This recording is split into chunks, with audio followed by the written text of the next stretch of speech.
E aí pessoal, beleza? Bem-vindos a mais um vídeo de mecânica clássica. Vamos continuar o assunto de forças centrais. No vídeo passado, nós trabalhamos as equações de movimento a partir da segunda lei de Newton. Nesse vídeo, eu achei conveniente nós aplicarmos os postulados, que nós elaboramos durante o curso, que são especificamente as leis de conservação. E vocês vão ver que as leis de conservação, de fato, são capazes de nos fornecer as equações de movimento em coordenadas esféricas do problema que a gente está abordando. Sem enrolação, vamos lá. Então a ideia é nós aplicarmos os princípios ou leis de conservação, que foram os princípios que nós utilizamos para definir os últimos postulados, são os postulados dinâmicos da teoria, né? Lembra que esses postulados envolvem a existência de variáveis dinâmicas invariantes por evolução temporal e também invariantes pelas simetrias fundamentais do espaço euclidiano. E esses princípios de conservação são conservação do momento linear, conservação do momento angular e a conservação da energia. Com relação ao momento linear, então nós vamos deixar esses tópicos aqui. Se o momento linear total do sistema é conservado, ou seja, sua derivada é nula, isso significa a ausência de força externa no sistema. Lembra que a princípio a gente está no sistema de duas partículas? Isso implica que a aceleração do centro de massa tem que ser zero. E isso implica que o centro de massa do sistema é inercial. E sendo o centro de massa do sistema inercial, eu posso colocar a origem do meu sistema de coordenadas no centro de massa do sistema e, portanto, eu elimino os 3 graus de liberdade do centro de massa. Essa é a utilização que nós fizemos da conservação do momento linear. A conservação ela me dá, claro, as equações de movimento das três componentes da posição do centro de massa. O que acontece com o momento angular? Esse momento angular ele envolve um momento angular externo e um momento angular interno ao sistema, de modo que esse momento angular externo ele é igual à posição do centro de massa, produto vetorial, momento linear total do sistema, mais posição relativa, produto vetorial com a massa vezes a velocidade relativa do sistema. Foi isso que a gente viu. No caso do referencial do centro de massa, eu tenho R igual a zero. Portanto, meu momento angular vai ser simplesmente igual a essa expressão aqui. Lembre-se que o R aqui ele é um vetor x1, x2, x3, né? Ou xyz, como nós tratamos nos vídeos passados. E em coordenadas esféricas, cosseno θ. Que o θ é a minha coordenada polar, φ azimutal e r é a coordenada radial do meu problema. Então, o que eu tenho aqui? O momento angular na coordenada x, ele vai ser simplesmente coordenada x é y e z, né? Então eu tenho y pz menos z py. Essa é a componente x do momento angular, que é a massa z ponto, massa y ponto. Então, olha só, eu preciso... Vocês já têm calculados, mas a gente pode calcular aqui de novo, sem problema nenhum. Então, essas aqui são as expressões para velocidade. E aí, fica fácil calcular, dá um trabalhinho, mas é tranquilo calcularmos essa componente aqui do momento angular, certo? Então, eu tenho y z ponto menos z, mz, y ponto, que é toda essa turma aqui, certo? Então, nós vamos fazer essa conta. Eu vou colocar esse senhor aqui dentro, junto com m também. Depois a gente vai retirar os termos em seno e cosseno linearmente independentes, de forma parecida com o que nós fizemos antes. Então eu tenho mrr ponto seno θ, cosseno θ, seno φ, mr ao quadrado, θ ponto, seno θ ao quadrado, seno φ. Entre esse m aqui, vamos colocá-lo aqui para dentro e aqui para dentro. é bom ter uma tela grande. Então esse menos, menos, menos. Aqui eu tenho mr, r ponto, cosseno, seno. Então nós temos aqui seno φ, mr ao quadrado, θ ponto, cosseno ao quadrado de θ, seno φ, menos mr ao quadrado, φ ponto, cosseno, seno, cosseno φ. Aí eu vou atrás dos termos similares. Por exemplo, aqui eu tenho seno φ, cosseno θ, seno θ, mrr ponto com menos mrr ponto. Esse cara aqui vai embora. E aqui eu tenho um termo também, menos mr ao quadrado θ ponto, coloco em evidência. Seno φ, coloco em evidência. E seno ao quadrado mais cosseno ao quadrado é igual a 1. E esse lado aqui fica do jeito que está. E aí vocês vão calcular Ly e Lz. Eu só vou mostrar as respostas. Então eu tenho aqui Lx, Ly e Lz. Lx eu calculei, Ly e Lz eu também calculei, mas não mostrei para vocês. Vocês é que vão calcular. Quem é que se conserva? Bom, quem se conserva é o momento angular total do sistema. Isso significa que cada um desses senhores se conserva independentemente. Mas existe uma quantidade que se conserva como um todo nessa expressão. Eu vou dar uma letrinha chamada L pequena para ela, L ao quadrado, que vai ser igual ao módulo do momento angular ao quadrado do sistema. Esse cara aqui é Lx ao quadrado mais Ly ao quadrado mais Lz ao quadrado. Vocês também vão calcular esse senhor e vão demonstrar que ele será igual a... Então, em coordenadas esféricas, esse é o momento angular ao quadrado do sistema. E eu vou impor a conservação dessa quantidade.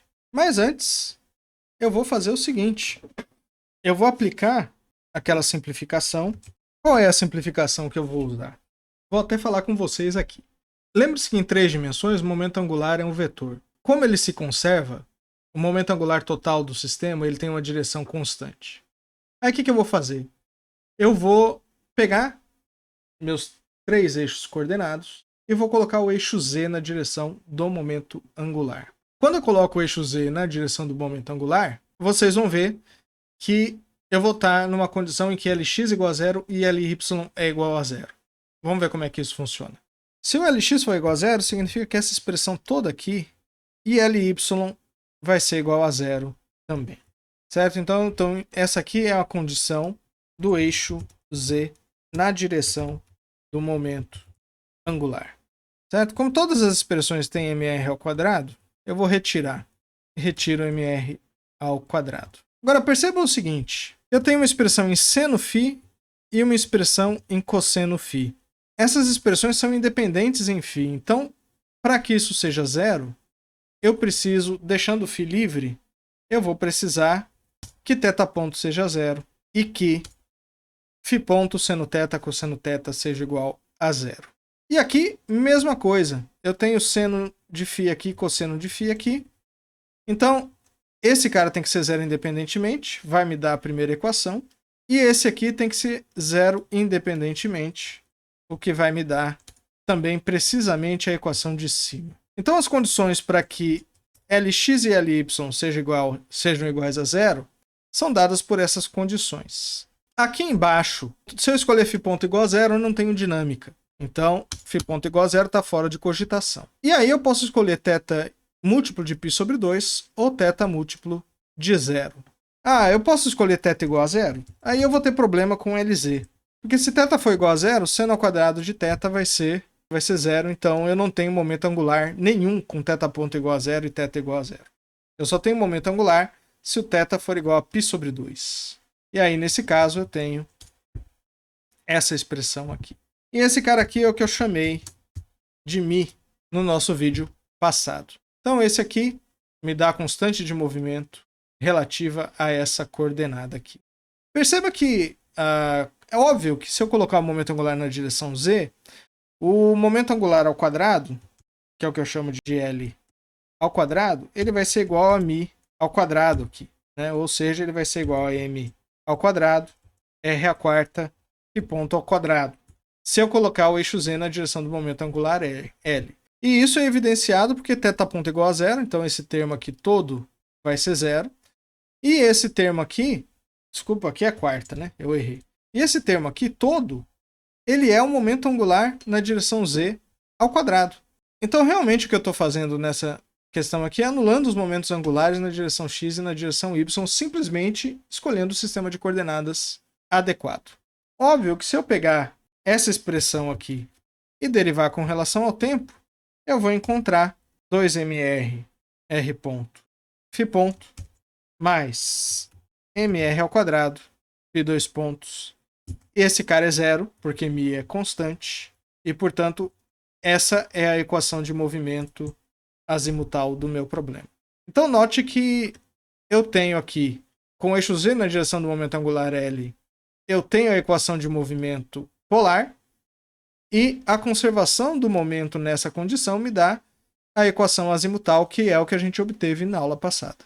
Esse procedimento, que é escolher o momento angular na direção Z como uma constante de movimento em separado, e isso é claro que aqui é verdadeiro, e depois escolher um sistema de coordenadas apropriado para as outras coordenadas serem eliminadas, isso aí é conhecido como procedimento de Cartan em teoria de grupos.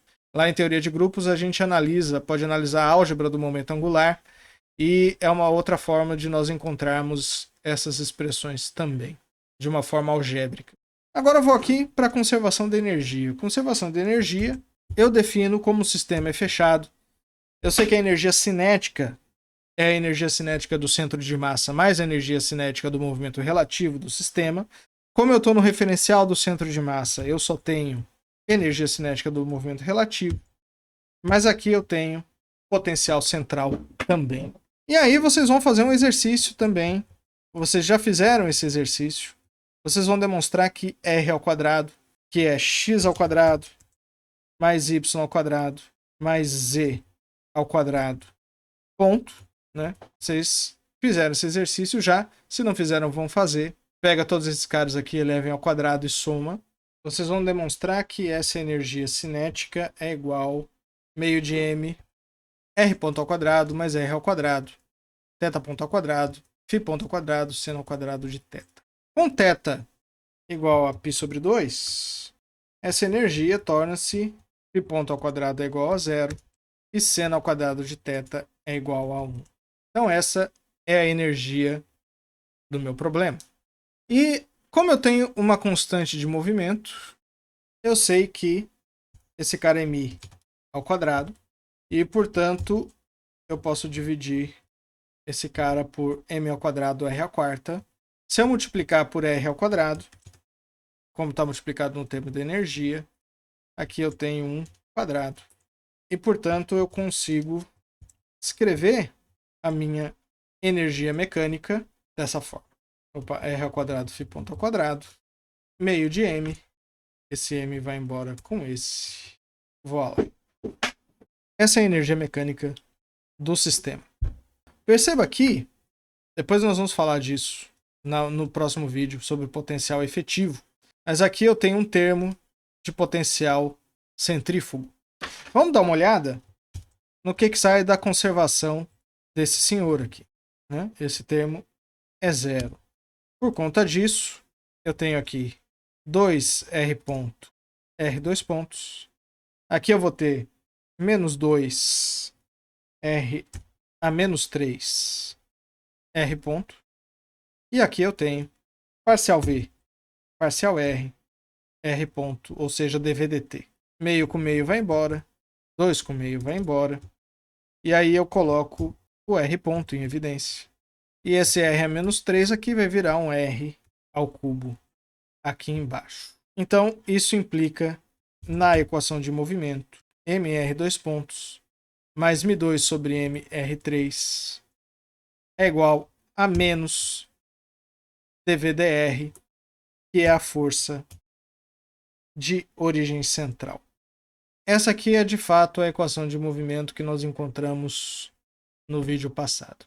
Então, se eu quiser encontrar a energia, basta multiplicar por r ponto e vou ter a equação apropriada. Bom, esse vídeo, pelo menos gravação já foi suficiente.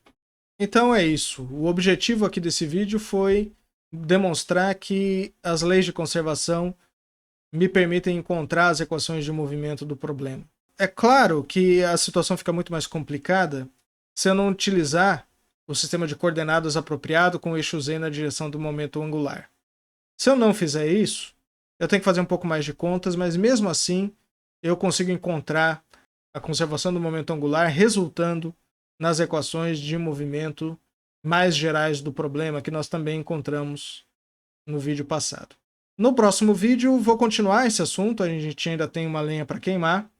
Então, fiquem firmes aí, bons estudos e até a próxima.